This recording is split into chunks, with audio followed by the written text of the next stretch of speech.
The fluorescent lights of Denver International Airport flickered overhead as Marcus. Chen sat alone in Terminal B, his $1,000 suit wrinkled, his phone clutched uselessly in his hand.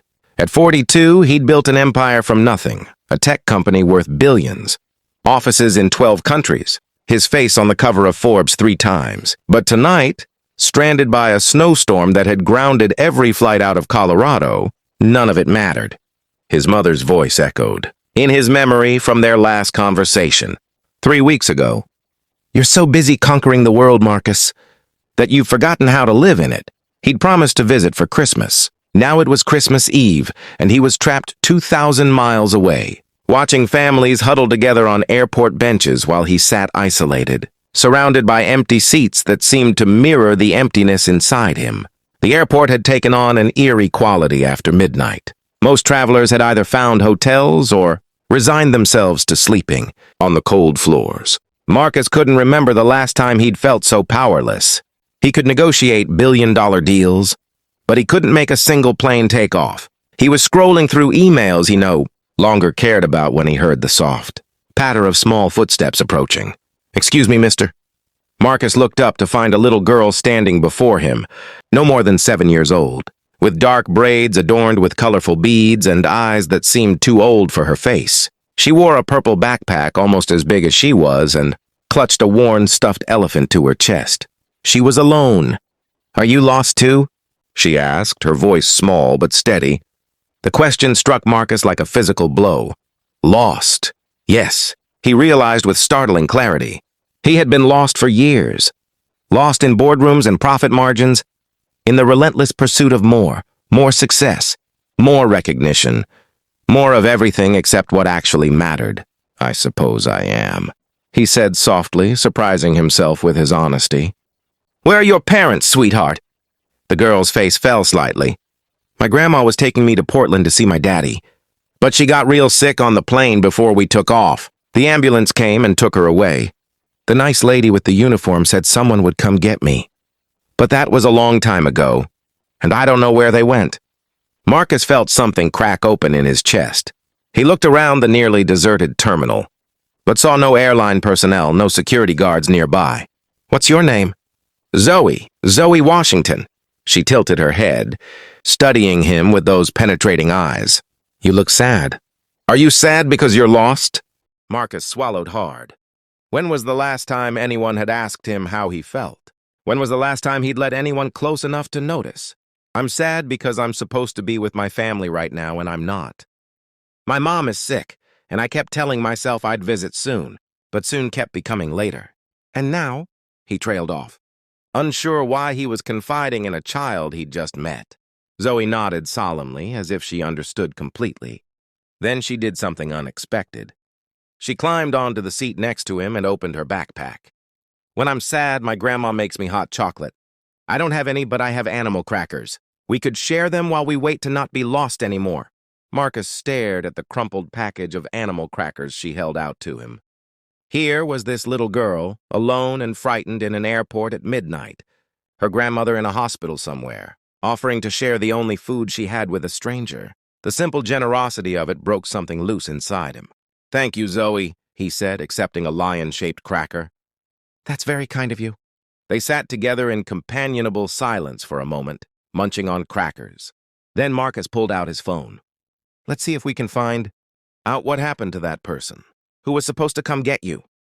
Within minutes, using resources and connections he rarely put to personal use, he'd tracked down the airline representative assigned to Zoe's case and learned she'd been called away for an emergency. Child services had been contacted, but were overwhelmed with stranded families. "Okay," Marcus said, making a decision that felt more right than any business deal he'd ever closed. "Here's what we're going to do. First, we're going to find out which hospital your grandma is in and make sure she's okay. Then we're going to get you somewhere safe and warm to sleep. And tomorrow we're going to get you to your daddy in Portland. Does that sound good?" Zoe's eyes widened. "You can do all that?" "I'm going to try," Marcus said. "But here's the thing, Zoe. I need your help too. I need you to remind me of something important while we do this. Can you do that?" She nodded eagerly. "What do I need to remind you?" That being lost is just another word for being on an adventure to find your way home. Over the next 3 hours, Marcus transformed from a lonely CEO into something he'd forgotten he could be. Simply human. He called the hospital and learned Zoe's grandmother, Dorothy Washington, had been stabilized and was asking about her granddaughter. He used his connections to get Zoe a room at the airport hotel and arranged for a social worker to meet them there. But he didn't stop there. Sitting across from Zoe in the hotel's empty breakfast area, sharing vending machine cookies at 3 in the morning, Marcus learned about her life. Her mother had passed away 2 years ago. Her father was a mechanic in Portland, working double shifts to save money for Zoe to come live with him permanently. Her grandmother had been raising her in Denver, stretching every dollar, making sure Zoe had everything she needed even when it meant Dorothy went without. Grandma says love isn't about big things, Zoe explained, carefully arranging her cookie crumbs into a smiley face on a napkin. It's about showing up. She says that's the most important job anyone has, just showing up for the people who need you. Marcus thought about his own mother, waiting for him in San Francisco, probably sitting by the window watching for a car that wouldn't arrive.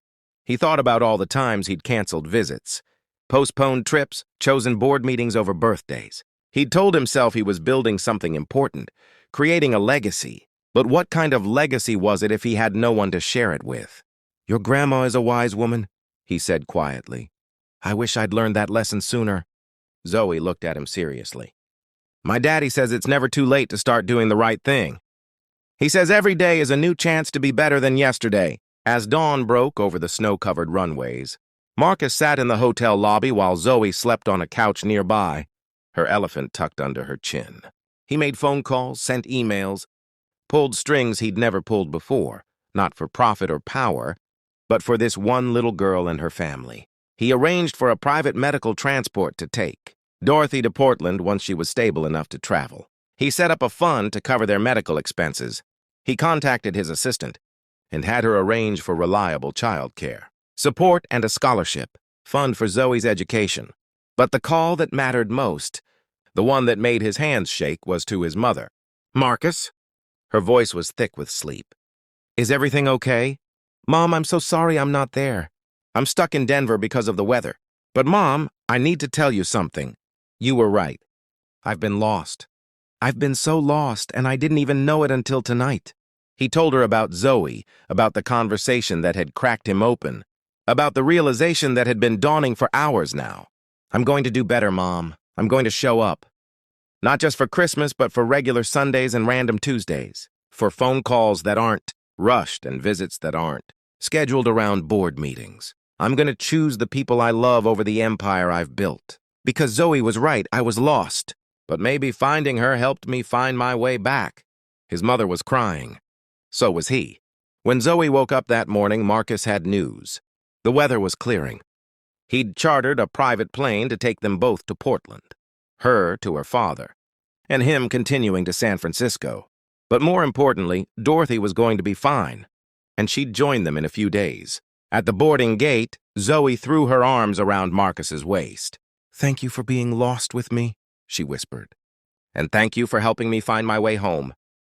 Marcus knelt down to her level, his vision blurring with tears. Thank you for helping me find mine. 3 months later, Marcus sat in his downsized office. He'd stepped back from day-to-day operations to focus on philanthropic work, looking at a photo on his desk. It showed him his mother, Zoe, Dorothy, and Zoe's father at a small gathering in Portland. They'd all become family in the way that people who save each other tend to do. His mother had been right. He'd been conquering the world while forgetting to live in it. But one little girl at an airport, asking if he was lost too, had given him the most valuable gift he'd ever received. The reminder that the truest measure of success isn't what you accumulate, but who you show up for and how you make them feel seen, valued, and loved. Marcus had spent his life building an empire, but it took getting lost in an airport on Christmas Eve and a 7-year-old's simple question to teach him that the greatest thing you can build is connection, and the most important place you can arrive is home.